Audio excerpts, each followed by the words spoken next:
Здравейте, казвам се Хюсейн.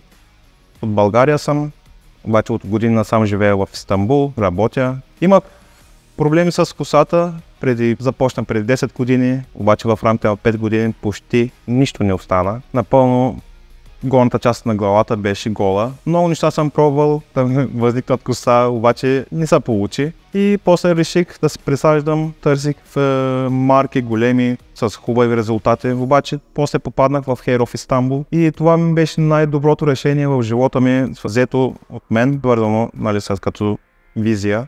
Който иска да си, мога да кажа, който иска да си присажда коса, който търси добра марка, аз мога да я препоръчам Hair of Istanbul. Просто процедурата беше много лека. Много са любезни, професионалисти, като екип са много добри, знаят какво правят. Като начало, като чаках примерно да ми никне косата, така. Като реших да си присаждам коса, деня на присаждането бях в Hair of Istanbul. Те ми направиха дизайна на чертата. След това минахме към присаждането. Подготовката беше много добра, приготвиха ме. После се легнах, локалната опойка се започна да се прави, да се взема фуе. Абсолютно не беше болезнена. Като реших да си присаждам косата вече, бях се направил оговорката с Hair of Istanbul и първият ден, нали, като цяло се направи дизайна на чертата. След това се изпълни присаждането. Втори ден отидах да ми направят първия преглед, т.е. премахнаха ми лепенките отзад, взеха ми превръзката и след това пак се отидах да си почивам.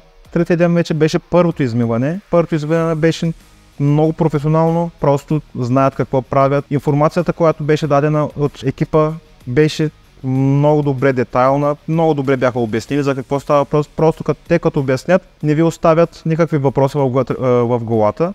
И вече на 10-я ден, поне при мен така беше, на 10-я ден коричките почнаха да падат и ми премахнаха коричките. Като екип мога да кажа, че не мога да намеря просто думи как да се изкажа на нещата.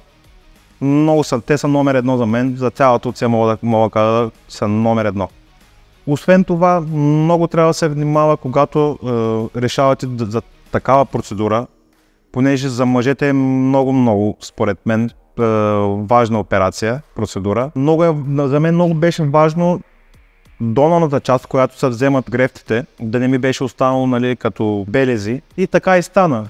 Никакви белези не ми останаха, много съм доволен. Просто ви казвам като за решение, за по-лесно решение, който иска да си присажда коса, да се решава. Поред мен Hair of Istanbul няма да е грешната марка. Не го казвам като фирма, казвам го марка, защото те са свръх нещата.